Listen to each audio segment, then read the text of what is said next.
नमस्कार दोस्तों, स्वागत है आपका हमारे ऑनलाइन प्लेटफॉर्म में। और आज से हम हिस्ट्री की क्लासेस स्टार्ट कर रहे हैं। हिस्ट्री की क्लास में हम आज प्राचीन भारत के इतिहास को देखेंगे।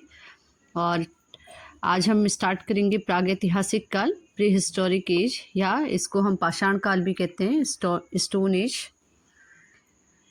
और तो मानव का विकास एक सामान्य या लगातार नहीं हुआ है, अपितु यह एक क्रमिक प्रक्रिया थी। मानव की प्रगति की कहानी के उस भाग को हम इतिहास कहते हैं जिसके लिए लिखित साक्ष्य का विवरण मिलता है। ठीक है, तो जो पाषाण काल है उसको हम 3 भागों में बांटते हैं: प्रागैतिहासिक काल, आद्यैतिहासिक काल और ऐतिहासिक काल। तो प्रागैतिहासिक काल का जो है कोई भी लिखित साक्ष्य नहीं है, और इसके पुरातात्विक साक्ष्य जो भी खुदाई करने में जो भी साक्ष्य मिलते हैं उनके आधार पे इसको हम मानते हैं। तो पुरातात्विक साक्ष्यों के आधार पे इसके जो हैं प्रमाण जो मिलते हैं उसको हम प्रागैतिहासिक काल कहते हैं।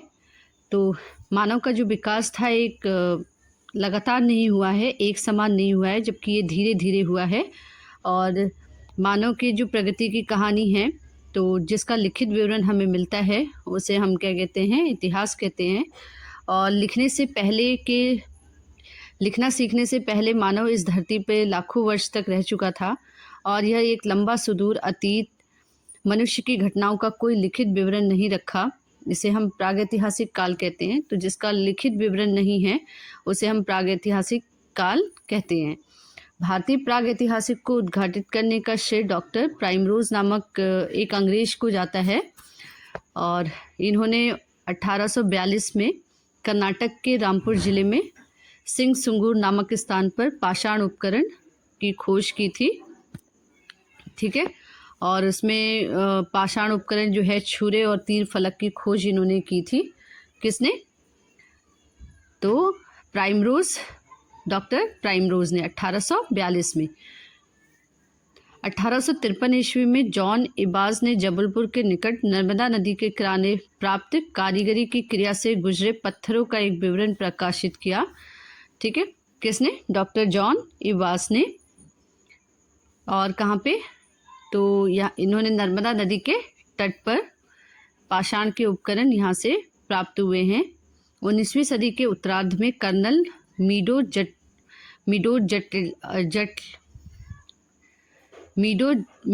टेलर ने हैदराबाद में उत्खनित महापाषाण युगीन कब्रों की कई रिपोर्ट प्रकाशित की। और उसके बाद आए आपके भारत में पाषाणकालीन बस्तियों के अन्वेषण की शुरुआत 1853 में जियोलॉजिकल सर्वे के संबंध में अधिकारी रॉबर्ट ब्रूसफुट ने की थी। और रॉबर्ट ब्रूसफुट जो थे वो भूवैज्ञानिक और पुरातात्विक भी थे। तो रॉबर्ट ब्रूसफुट क्या थे? वैज्ञानिक और पुरातात्विक भी थे। और ये क्वेश्चन बार बार पूछा जाता है। इन्होंने चेन्नई के निकट पल्लवरम में हैंडेक्स की खोज की थी। ठीक है, तो डॉक्टर रॉबर्ट ब्रूसफुट ने चेन्नई के निकट हैंडेक्स की खोज की थी। कहाँ? पल्लवरम में। 1930 में MC वर्किट ने कृष्णा घाटी से एकत्रित सामग्री का एक विवरण प्रकाशित किया। और विलियम किंग, ब्राउन, काकवन, CL कार्लाइल आदि विद्वानों ने अपनी खोजों के परिणाम स्वरूप विभिन्न क्षेत्रों में कई पूर्व पाषाणकालीन उपकरण प्राप्त किए। और 1884 ईस्वी में विलियम्स किंग ने अकीरकम पट्टम में भी हैंडेक्स की खोज की है। ठीक है, अकीरकम पट्टम में हैंडेक्स की खोज की थी। और सबसे महत्वपूर्ण अनुसंधान 1935 में डी टेरा तथा पीटरसन द्वारा किया गया। इन दोनों विद्वानों के निर्देशन में एल कैम्ब्रिज अभियान दल ने शिवालिक पहाड़ियों की तलहटी पर बसे हुए पोतवार के पठारी भाग का व्यापक सर्वेक्षण किया। परंतु इन प्रारंभिक प्रयत्नों के बाद भी भारत विश्व के प्रागैतिहासिक मानचित्र पर प्रतिष्ठित नहीं हो पाया। अंततः सर मार्टिमर व्हीलर के प्रयासों के फलस्वरूप हमें भारत के समग्र प्रागैतिहासिक संस्कृति अनुक्रम का ज्ञात हुआ। और 1950 में स्टुअर्ट पिगट की प्रसिद्ध कृति प्री हिस्टोरिक इंडिया में भारतीय प्रागैतिहासिक अध्ययन को एक नई दिशा दी। और स्टुअर्ट पिगट ने अपनी किताब प्रो हिस्टोरिक इंडिका में पाषाण काल के बारे में क्या करी थी, विस्तृत चर्चा की थी। तो उसके बाद देखते हैं मानव का उदय, द राइज ऑफ मैन। तो जो मानव की उत्पत्ति है वो तृतीयक युग के प्लायोसीन युग में हुआ है। कब हुआ है? प्लायोसीन में। प्लायोसीन युग में मानव की उत्पत्ति हुई है, तृतीयक युग के। ठीक है। और भारत में जो मानव की उत्पत्ति है प्लोस्टोसीन में हुई है 10 लाख वर्ष पूर्व। तो भारत में कब हुई है मानव की उत्पत्ति? 10 लाख वर्ष पूर्व हुई है। और मानव की उत्पत्ति टर्सरी युग के प्लायोसीन काल में हुई थी। और मानव का जो विकास है वो प्राइमेट्स स्तनधारी समूह से हुआ है। ठीक है, प्राइमेट्स स्तनधारी समूह से हुआ है। और इनके कपी, बानर, लंगूर, गोरिल्ला, चिंपैंजी, औरंगटंग और छछूंदर इनके क्या हैं? स्तनधारी समूह के सीधे हमारे पूर्वज हैं। तो देखते हैं मानव का उदय या राइज ऑफ मैन। तो मानव उन स्तनपायी जीवों की जाति का या जिन्हें प्राइमेट्स कहते हैं, इस वर्गीकरण में बानर, लंगूर और छछूंदर भी शामिल हैं। मानव का उत्विकास बानर से माना जाता है। मानव जैसे प्राणी अथवा आदिम होमिनिड सबसे पहले अफ्रीका के अभिनूतन काल प्लीस्टोसीन एपोच में के आरंभ में प्रकट हुए थे। दुर्भाग्यवश पूरा पाषाण काल के मानव कोई अस्थि पंजर भारत में नहीं मिले हैं। यद्यपि उन बानरों के जीवाश्म जिनसे मानव और वर्तमान बानरों का अंतोगत्वा विकास हुआ है शिवालिक की पहाड़ियों में मिले हैं। और इनमें से सबसे सुविख्यात बानर 80 लाख वर्षों में से भी पहले के हैं। उन्हें हमने क्या नाम दिया था? रामापिथिकस दिया था। तो प्राइमेट्स जो हैं स्तनधारी समूह में कपी, बानर, लंगूर हमारे क्या थे? पूर्वज थे। और रामापिथिकस जो है वो सबसे पहले भारत की शिवालिक की पहाड़ियों में मिला है। और ये 3 से 4 फुट तक लंबे थे। उष्णकटिबंधीय जंगल, घने जंगल, अफ्रीका के घने जंगलों में मिलते थे। और रामापिथिकस जो है मैदानी भागों में जाकर रहते थे और जंगलों में भी रहते थे। जंगलों में जो रह गए उन्हें हमने महाकपी कहा, और जो मैदानी भाग में जाकर रहने लगे उन्हें हमने क्या कहा? ऑस्ट्रेलोपिथिकस कहा। और ऑस्ट्रेलोपिथिकस जो है वो मानव के आदि पूर्वज हैं, जो दक्षिण अफ्रीका में ट्रांस वाला प्रांत में, ट्रांस नामक स्थान में जो है इनको रेमंड डॉट ने इनकी क्या की थी? खोज की थी। ठीक है। तो देखते हैं सबसे पहला बानर जो सीधा चलता था मध्य अफ्रीका में पाया गया, उसे हमने क्या कहा? ऑस्ट्रेलोपिथिकस कहा। और इसकी एक उपजाति जिनजेनथ्रोपस औजार बनाती थी। संभवतः यह 5 लाख वर्ष पहले रहते थे। सर्वप्रथम औजार निर्माता के रूप में उन्हें आरंभिक पुरापाषाण कालीन संस्कृति का नेता कहा जा सकता है। और वे अन्य पशुओं की तरह नंगे और बाहर खुले में रहते थे तथा बेर, गिरीदार फल, कंदमूल और कीड़े मकोड़े खाते थे। और एशिया में जावा में से एक जो ऐसे होमिनिड्स आदि मानव की हड्डियां मिली हैं जो सीधा होकर चल सकता था, इसलिए उसे पिथिकैंथ्रोपस इरेक्टस या होमो इरेक्टस कहा गया है। तो ऑस्ट्रेलोपिथिकस जो है आदि पूर्वज हैं और मानव के विकास में इनकी निरंतरता है। रेमंड डॉट ने 1924 में से दक्षिण अफ्रीका के टोंग के चूने की खान में खोपड़ी इनकी ढूंढी थी। किसने ढूंढी थी? ऑस्ट्रेलोपिथिकस की रेमंड डॉट ने। और कहाँ? दक्षिण अफ्रीका के टांग में चूने की खान में। ठीक है। और वहाँ से ऑस्ट्रेलोपिथिकस की इन्होंने खोपड़ी प्राप्त की थी। उसके बाद आते हैं होमो हैबिलस। तो प्रथम बार हाथ का प्रयोग जो है खुलकर प्रयोग होमो हैबिलस ने किया था और ये औजार का भी प्रयोग करते थे। उसके बाद हीडलबर्ग, पूरे यूरोप में जो है हीडलबर्ग मानव विकसित थे। और उसके बाद आते हैं होमो इरेक्टस, और इसे हम क्या कहते हैं? पिथिकैंथ्रोपस इरेक्टस भी कहते हैं। और होमो इरेक्टस जो है वो सीधा होकर चलता था। और जो है होमो इरेक्टस के 2 भाग हैं, जावा मानव और पीकिंग मानव। तो जावा मानव की जो है रीढ़ की हड्डी कम सीधी थी और पिथिकैंथ्रोपस इरेक्टस भी इनको कहते हैं। ठीक है, हमने बताया अभी पिथिकैंथ्रोपस इरेक्टस भी कहते हैं। और ये इनकी जो रीढ़ की हड्डी थी वो कम सीधी थी। कपी या बानर की इनमें विशेषता थी और ये नरभक्षी भी थे। और औजार का प्रयोग करते थे। उसके अलावा है पीकिंग मानव। तो पीकिंग मानव जो है, इनकी रीढ़ की हड्डी ज़्यादा सीधी थी और हाथ का प्रथम बार प्रयोग करते थे किया इन्होंने। और नरभक्षी थे ये, कपी समूह के हैं। और पात के अवशेष और अस्थि जो पंजर है वो कहाँ मिले हमें, बीजिंग से प्राप्त हुए हैं। औजार का भी प्रयोग करते थे और सिनेथ्रोपस इरेक्टस मानव भी इनको कहा जाता है। ठीक है, तो अनेक वर्षों के बाद इसी प्रकार के जीवों का 40 जीवाश्म पीकिंग के निकट एक गुफा से प्राप्त हुए। हमने इसे पीकिंग मानव के अभी इनके फीचर्स को बताया। इन्हें पीकिंग मानव या सिनेंड्रोपस भी कहा जाता है। यह आदि मानव आग जलाना जानता था। चीन पर जापान के आक्रमण के दौरान सिनेंड्रोपस के अस्थिपंजर और अवशेष या तो खो गए या फिर क्या हो गए, चोरी हो गए। उसके बाद आता है निएंडरथल मानव। तो निएंडरथल जो मानव है वो जर्मनी के निएंडर नदी घाटी की गुफाओं में रहता था। ठीक है, तो जर्मनी के निकट ये निएंडर घाटी की गुफाओं में ये रहता था और सांस्कृतिक विकास का ये सूचक या वर्ग है। और श्रम विभाजन था इनमें, महिला घर में रहती थी और दफनाने की परंपरा थी इनमें। आत्मा की अमरता पे ये विश्वास रखते थे। और निएंडरथल मानव को अक्षरों का ज्ञान था। आग का उपयोग व्यापक स्तर पे ये करते थे। ठीक है, तो निएंडरथल मानव की ये विशेषताएं हो गई। और देखते हैं जरा, जर्मनी में निएंडर घाटी में आदि मानव की कुछ हड्डियां प्राप्त हुई हैं और यह निएंडरथल मानव के नाम से जाना जाता है।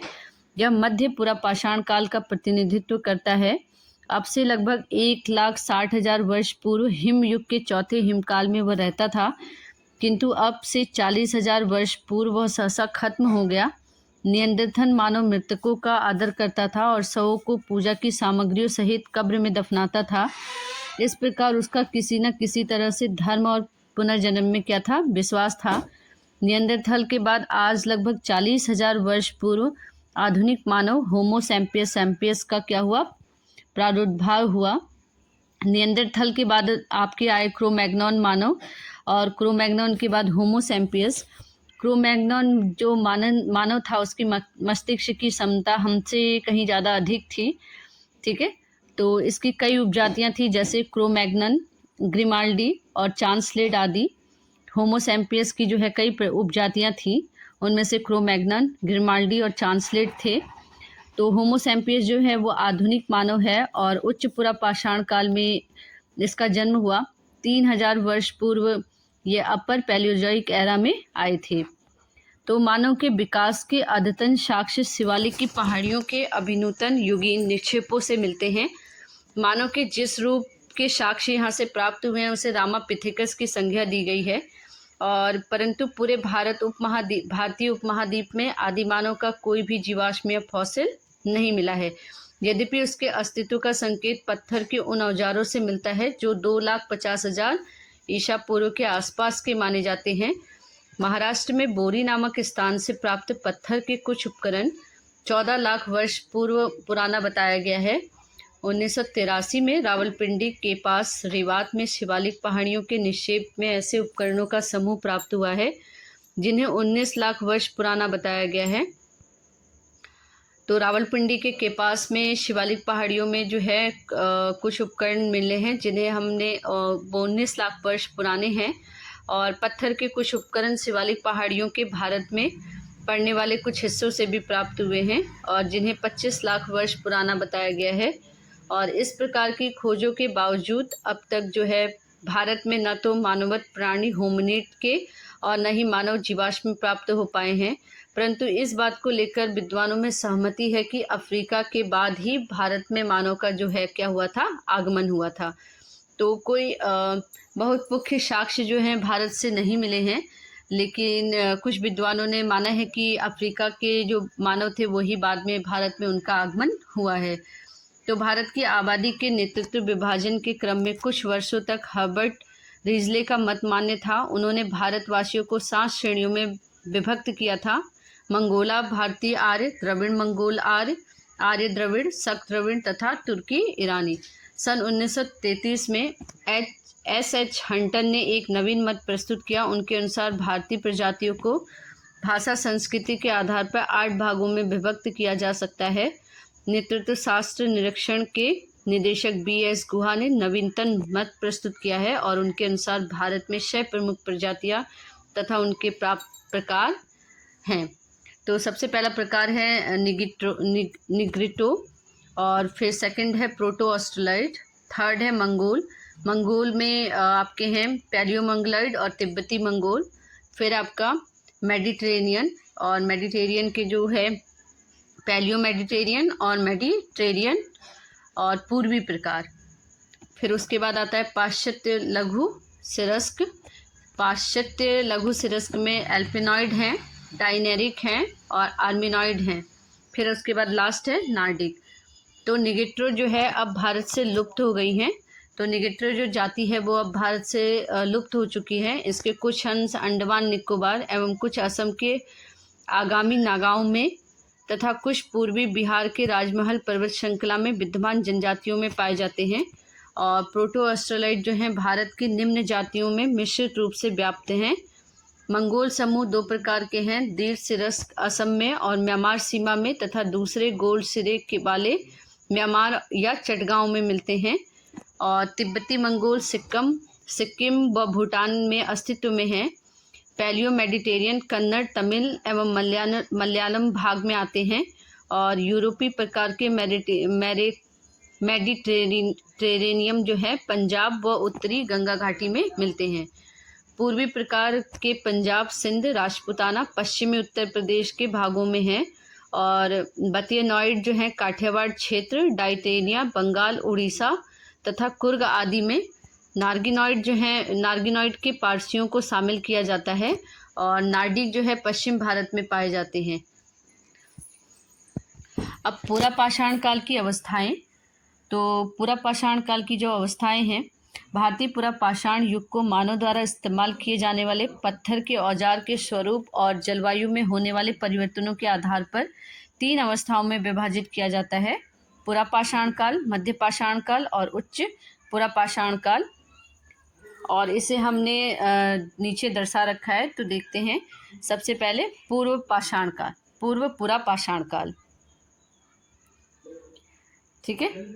तो पूरा पाषाण काल, मध्य पाषाण काल और उच्च पूरा पाषाण काल। तो पूरा पाषाण काल को हम 3 भागों में बांटते हैं, निम्न पूरा पाषाण काल, मध्य पूरा पाषाण काल और उच्च पूरा पाषाण काल, ठीक है। तो पूर्व पूरा पाषाण काल को देखते हैं। भारत के विभिन्न भागों में पूर्व पूरा पाषाण काल से संबंधित विवरण जो है वो प्राप्त होते हैं। और इस समय मानव मूलतः क्वार्ट्जाइट पत्थरों का उपयोग करता था। इस काल के उपकरणों को मुख्यतः 2 भागों में विभाजित किया गया है, प्राग ऐतिहासिक, प्री हिस्टोरिक। और प्री हिस्टोरिक को हम पूरा पाषाण काल यानी कि पैलियोलिथिक एज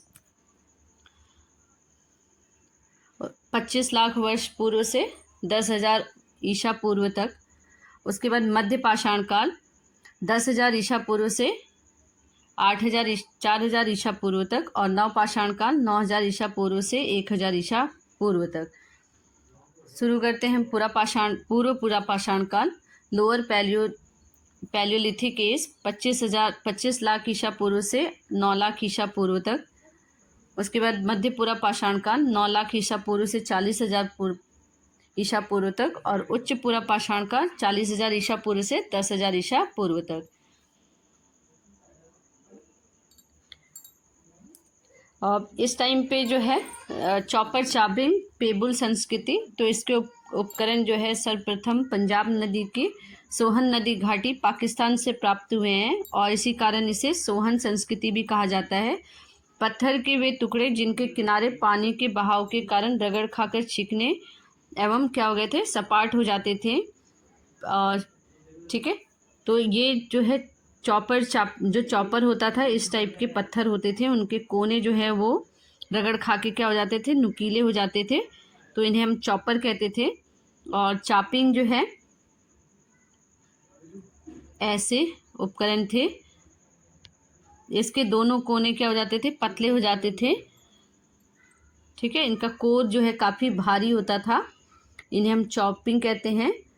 और उसके बाद क्लीवर जो है जानवरों को काटने के लिए प्रयोग में लाया जाता था। इस टाइप की इसकी आकृति होती थी क्लीवर की, ठीक है। तो उपकरण बनाने के लिए कोर यानी कि चॉपर, चॉपिंग क्लीवर का भी उपयोग किया जाता था इस युग में। और चॉपर बड़े आकार का यह उपकरण होता था जो पेबुल से बनाया जाता था। इसे एक तरफा, ठीक है, तो चॉपर बड़े आकार वाला यह उपकरण है जो पेबुल से बनाया जाता था। इसमें एक तरफा चार होते थे और इसका उपयोग काटने के लिए किया जाता था, है ना। ऐसे देखिए, इसका उपयोग किया जाता था, काटने के लिए किया जाता था।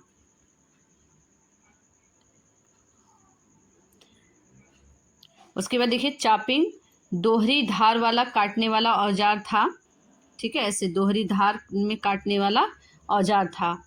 उसके बाद जो है हैंडेक्स संस्कृति, इसके उपकरण सर्वप्रथम मद्रास के समीप बाद मदुरई से तथा अति मक्काम से प्राप्त हुए हैं। और जो हैंडेक्स था वो कैसा होता था, इस टाइप का इसका स्ट्रक्चर था हैंडेक्स का, ठीक है। और जो हैंडेक्स है वो दक्षिण भारत से प्राप्त हुए हैं हमें, चौंतरा से। और ये दोनों क्या हैं, दक्षिण भारत के से ये दोनों औजार हमें प्राप्त हुए हैं।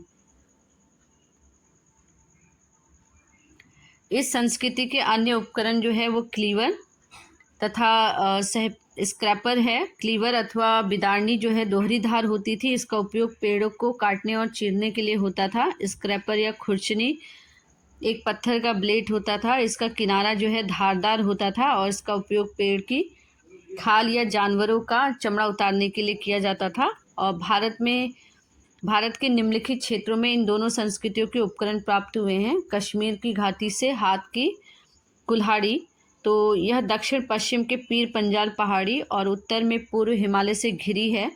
कश्मीर में लिंदर नदी के किनारे पहलगांव में हाथ की कुल्हाड़ी प्राप्त हुई है, किंतु पुरापाषाण युग में औजार कश्मीर में ज़्यादा नहीं मिलते हैं क्योंकि हिमानी युग कश्मीर में जो है अत्यंत ठंड होती थी। हिमानी युग में कश्मीर में क्या होती थी, बहुत ज़्यादा ठंड होती थी, इसलिए बहुत ज़्यादा उपकरण यहाँ से प्राप्त नहीं हुए हैं। उसके बाद आता है पोतवार क्षेत्र। तो वर्तमान में पश्चिमी पंजाब एवं पाकिस्तान में विस्तृत यह क्षेत्र पीन पंजाल और नमक पर्वत श्रृंखला के बीच में है। इसके इलाके में विवर्तनीय बदलाव आया और इस क्रम में सिंधु एवं सोहन नदियों की उत्पत्ति हुई है। सोहन नदी घाटी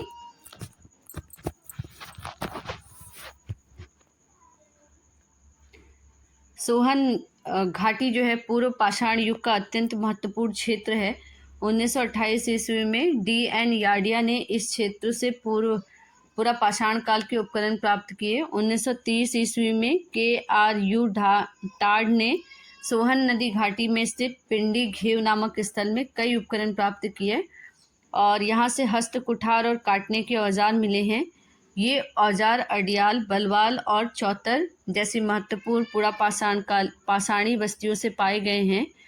सोहन घाटी का सबसे महत्वपूर्ण अनुसंधान 1935 ईस्वी में डी देश के नेतृत्व में एक कैम्ब्रिज अभियान दल ने किया।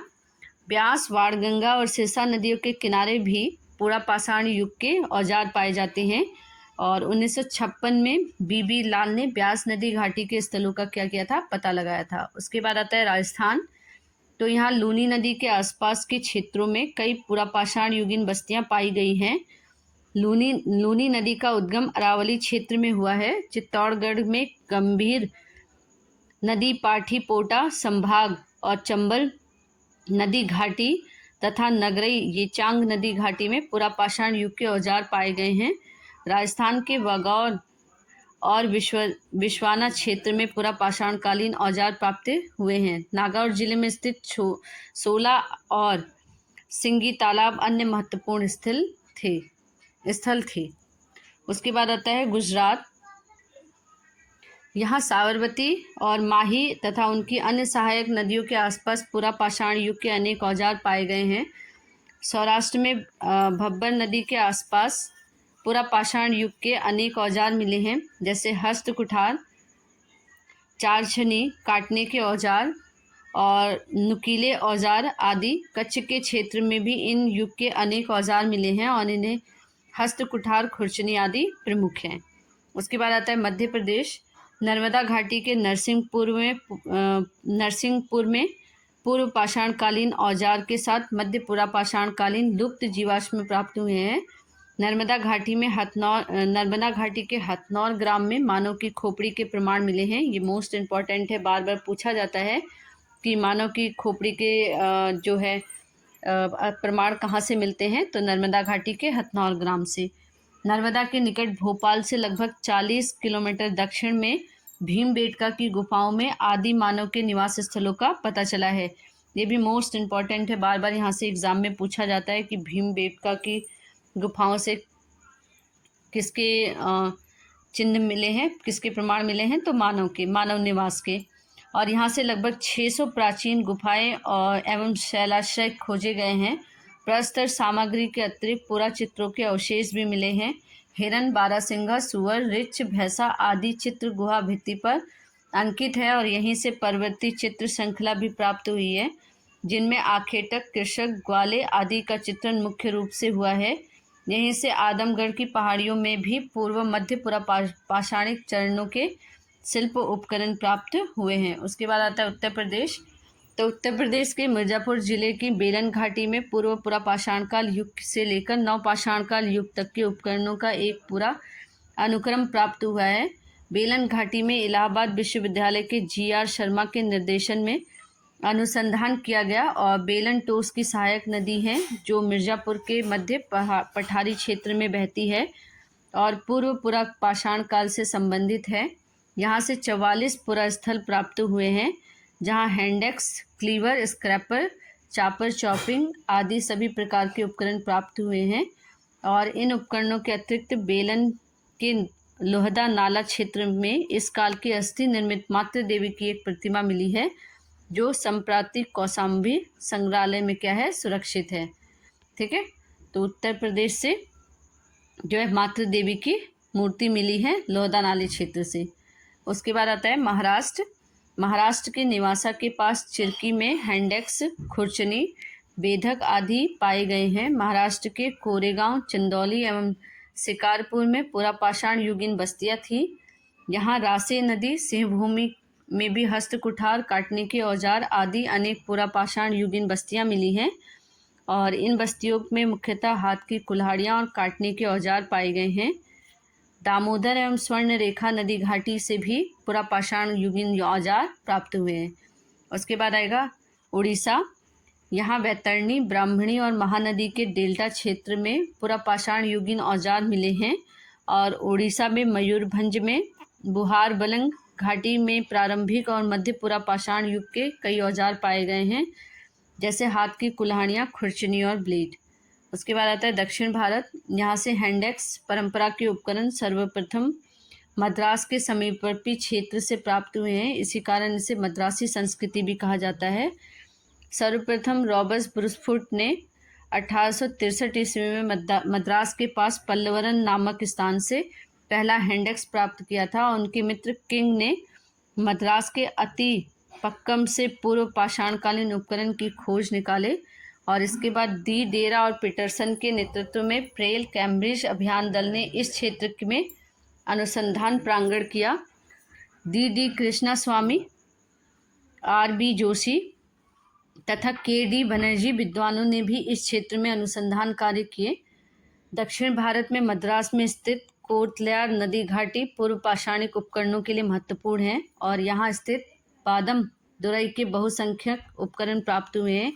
इसी नदी घाटी में दूसरे महत्वपूर्ण स्थल अतिपक्कम और गुंडियम हैं। यहाँ की बड़ी संख्या में हैंडेक्स, क्लेवर तथा फलक उपकरण प्राप्त हुए हैं। यहाँ के हैंडेक्स जो हैं एशबुलियन प्रकार के हैं। आंध्र प्रदेश के गिदलूर और करीमपुरी तथा कर्नाटक में विशेषकर कृष्णा की 2 सहायक नदियों मालप्रभा और पाटप्रभा के आसपास अनेक पूर्व पुरापाषाणकालीन स्थल प्राप्त हुए हैं। इनमें कर्नाटक में स्थित अनंगबाड़ी और बागलपुर प्रमुख है। गुलबर्गा जिले के में स्थित होसुंगी और अन्य महत्वपूर्ण स्थल है। वर्तमान में पूर्व पुरापाषाण युगीन स्थल भारत के प्राय सभी भागों से मिले हैं, जिनमें असम की घाटियां भी क्या हैं, सम्मिलित हैं। तो आज हमने प्रागैतिहासिक काल के इम्पोर्टेंस फीचर्स को देखा और कल हम इनके जीवन यापन को देखेंगे। और वीडियो को ज़्यादा से ज़्यादा लाइक करिए, शेयर करिए एंड सब्सक्राइब करिए। धन्यवाद।